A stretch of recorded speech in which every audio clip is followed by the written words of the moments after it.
예, 홍일표 의원입니다.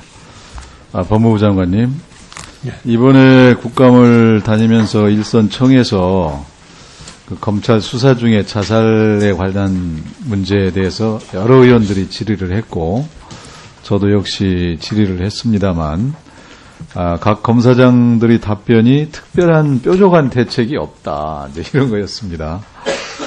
그 중엔 또 자해 우려 있는 사람은 구속수사하는 방법으로 좀 해보겠다 이러는데, 저로서는 자살 우려가 있다고 구속을 한다는 것은 너무 검찰 편의적인 발상 아닌가 그런 생각을 했습니다. 지난 5월 달에 한인검사협회 연례총회가 있었죠. 예, 그렇습니다. 그때 윌리엄 신이라는 캘리포니아주 검찰청 소속 검사가 와서 자신이 재직한 13년간 캘리포니아주 검찰청에서는 피의자가 자살한 사건이 한 번도 없었다, 이런 얘기를 했고, 한국 수사기관에서의 피의자 자살은 이해할 수가 없다, 이런 얘기를 했습니다. 장관님께서도 이제 한번 언급도 하신 것 같고, 많은 분들이 알고 계시겠지만, 이 한국형사정책연구원에서 펴낸 그 자살 방지, 발생 원인 및 대책 연구, 이거 알고 계시죠? 예.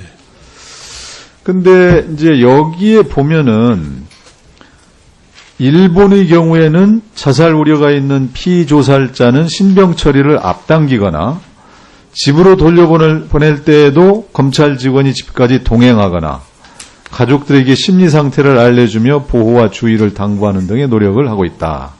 이렇게 되어 있는데, 이런 것을 우리는 안 하고 있나요?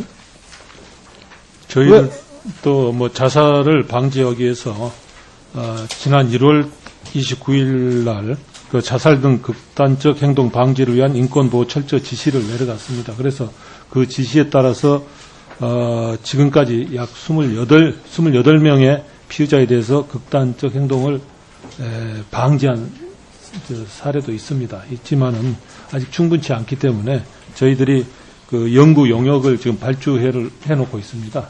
예.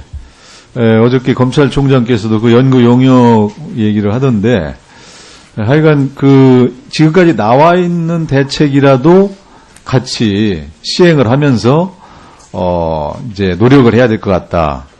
특히 이 보고서에도 지난 10년 동안 그 자살자 84명의 직업 중에서 72%가 화이트 칼라다, 이렇게 얘기하고 있거든요. 그러니까 이게 사회적 지위가 높고 성공한 사람일수록 이 좌절에 대한 저항력이 약할 수가 있기 때문에 조사 전후에 심리 상담을 받거나 조사 과정에서 심리가 불안정해 보이면 신변 보호관을 지정해서 자살을 방지하는 노력을 할 필요가 있다. 이런 이제 대책도 이제 여기에 제시하고 있고, 또 이제 수사 과정에서의 그런 폭언, 반말, 이런 무리한 관행이나 이런 것을 하지 않고 인권 교육에 대한 강화가 필요하다. 또 피조사자에 대한 언론 보도가 피조사자의 심리적 부담으로 작용해서 자살로 이어지는 경우가 많기 때문에 이 피의사실 공표죄 적용을 현실화하는 방안을 모색해야 된다.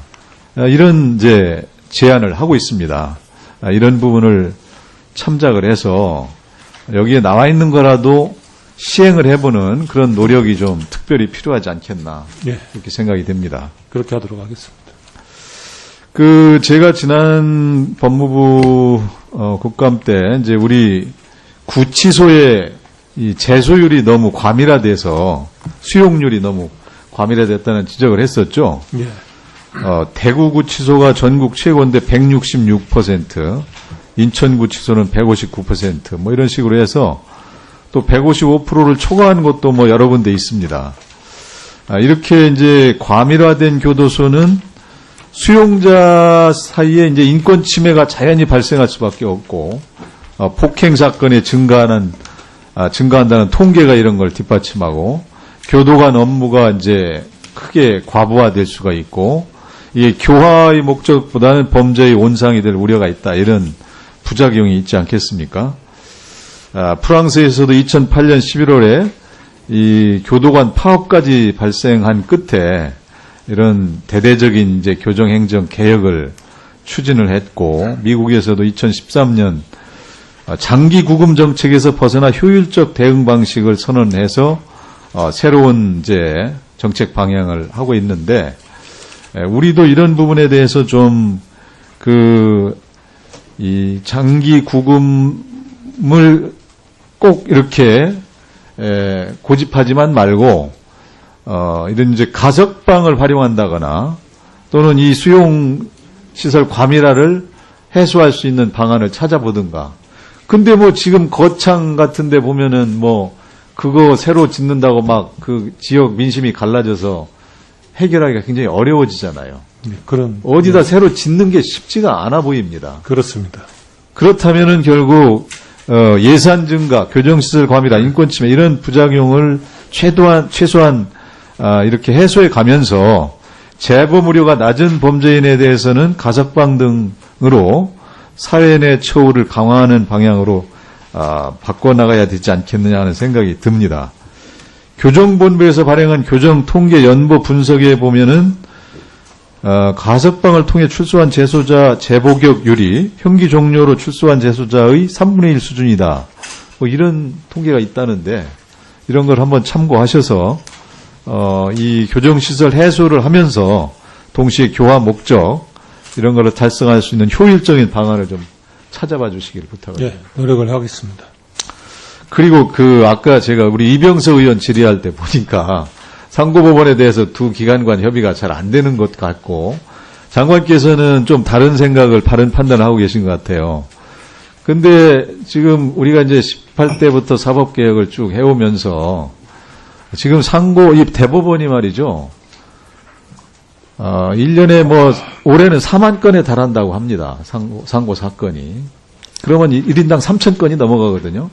지난번에 우리 공청회 할 때 법무부에서 나온 검사는 대법관 한 2-3명만 증언하면 크게 해결될 수 있다. 이런 얘기를 하던데, 그게 어떻게 해결이 될 수가 있겠습니까?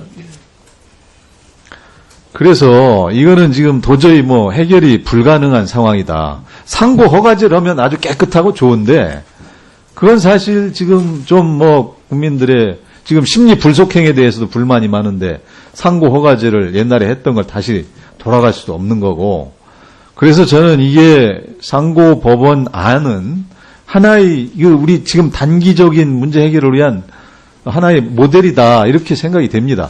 문제가 있는 부분은 서로 협의해서 수정 보완해 나갈 수가 있다고 하니까 그렇게 좀 협의를 해 주십시오. 어저께 대법원 국감을 가서 대법관한테 얘기를 들어보니까 자기 근무 시간의 5분의 3을 기계적인 사건 처리에 다 쏟아붓고 만다.